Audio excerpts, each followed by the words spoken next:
Hello, Dad. Hello, how are you doing? How's it going? Oh, well, thank you. Hey, have you ever heard of the show Overhauling? The what? Overhauling. No. Well, what people do is they steal somebody's car and they fix it up. So we've overhauled you. Come and have a look. All right, so this is Karen. Hi, Brian. I had the pleasure of working on your bike. Oh my goodness gracious.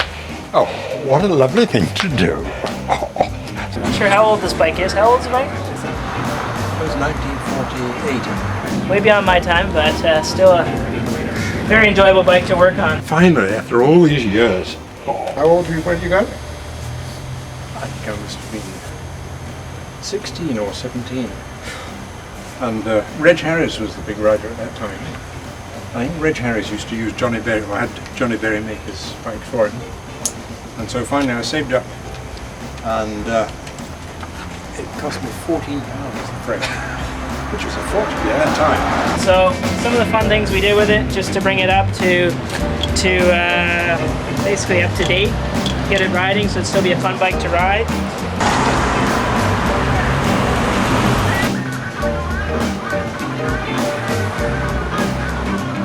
Couldn't get the same size wheels as they used to run, so we've got the new diameter of 700C wheel, which just allows us to have all the tire choices we want. At that time you could only get black wheels, 27-inch wheels. They were painted black because this is after water, you see. We got a pretty cool wheel that you'll see on a lot of the high-end road bikes now, made by Shimano. Got a lot lower spoke count. Keeps the weight, all the rotational weight is down at the hub. The nipples are all down at the hub now, so it makes for a very strong and very fast, efficient wheel. Because of the old wheel that would have been on this bike originally was a little bigger diameter, we went to a brake with a longer reach to get down, so we could get on the rim with it. We had to do a little bit of filing to get it in there, but everything works perfect. Went to mountain bike brake levers on here, just again for ease of use. Again, we use the long reach lever brakes. We decided to go with the sweep back, or the handlebar. It sort of keeps with the style of the bike and makes for a little more. Makes it a little funkier, a little cooler ride, and comfortable ride as well.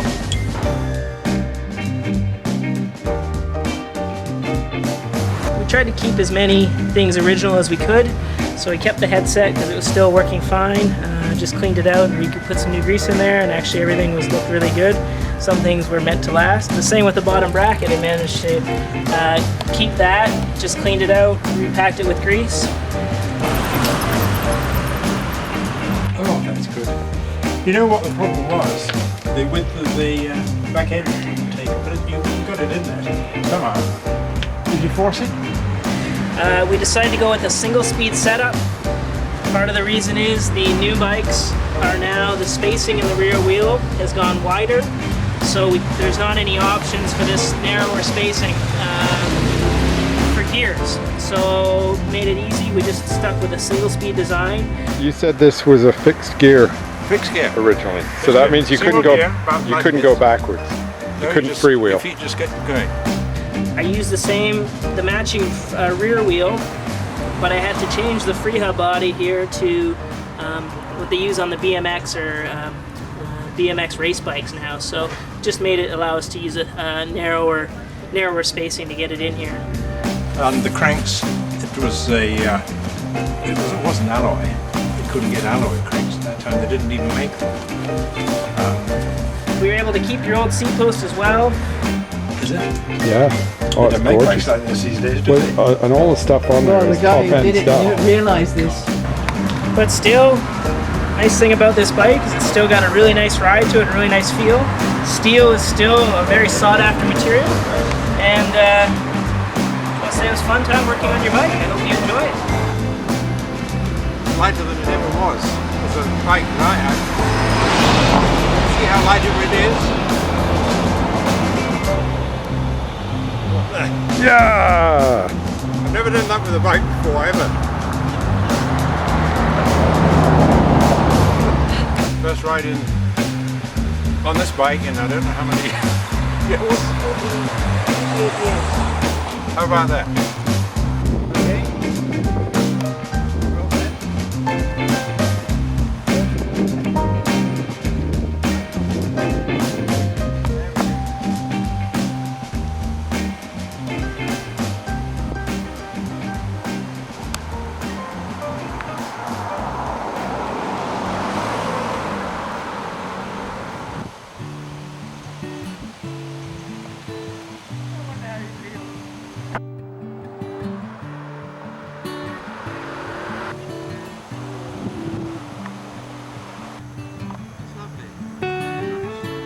Long time since I've had the air whipping through my...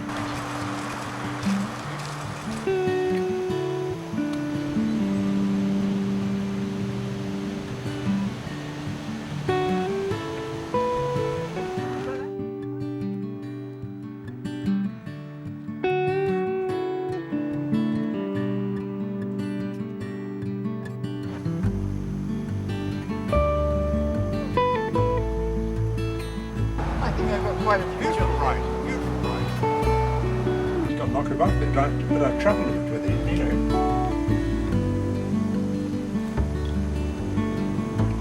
But the longest ride I did, Yeah. and I was going to Bangor from Romilly, and I set out with all my pennies on alone, and I got to Chester, and I was overtaken by a bunch of club cyclists who were going like hell. So I fell in behind with them, and it was very...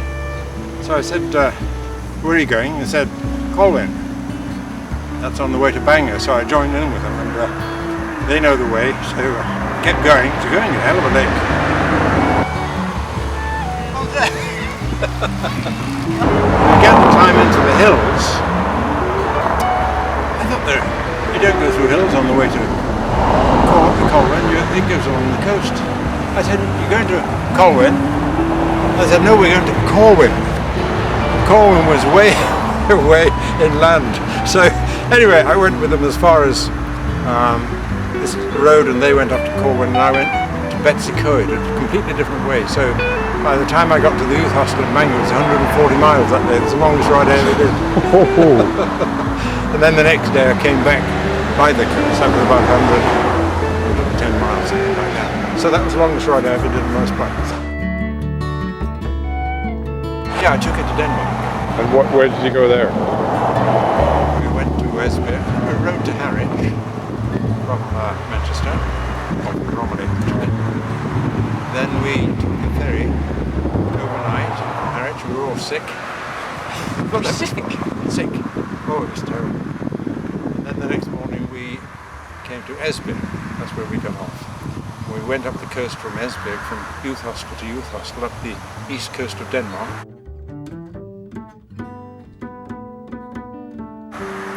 And then we went inland to a rally, youth hostel rally at a place called Silkeborg, where there were lakes in the middle of there. Nice place. Stayed there for a few days for this jamboree, I suppose. Then we went to Aarhus, which is on the the east coast of Jutland.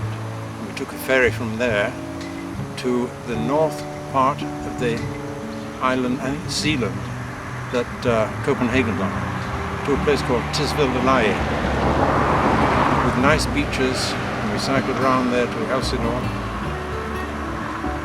Elsinore's where the Shakespeare thing is, wasn't it? Elsinore's where the castle is. Then to not Macbeth.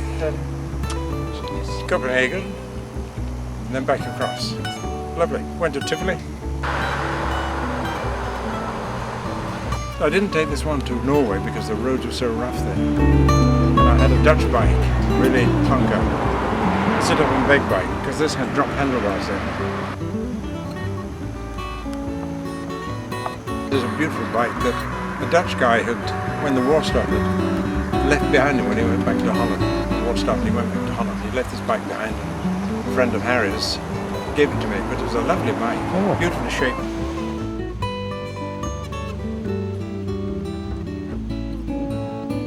was a nice touring Do you bike. have any photographs of you with it? Yeah, those in Denmark. Those in Norway. Norway. Yeah. You know, and I had a big pack on the back there with a roll blanket, not a roll blanket, a sleeping bag, And and the a stove. rucksack on the back and everything. That's the stove you could unpack and Pardon? pack up. That's the stove you could pack up so fast. Well, I don't know whether I had the stove on that trip. I probably did. And I went right over the top of the mountains in Norway with that, Wow.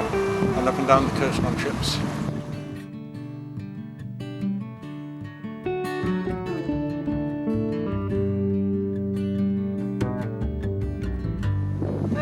You came along there like hell. Oh, it's lovely. It's a lovely bike. We have to see the video of It's you. never been doing as good. Well, I don't know. Thank you very much, It's Patrick. like a classic.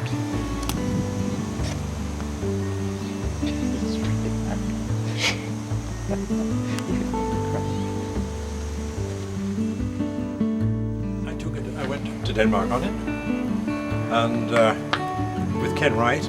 Ken Wright was the one guy who, when we stayed in a youth hostel, you know, we'd meet all these lovely people, and we'd all think about cycling off with them in the morning, but he always had constipation in the morning. We had to wait for half an hour, by which time all the girls had gone. It was a fun time working on your bike. I hope you enjoy it. Well, thank you very much, Karen. No problem. My pleasure.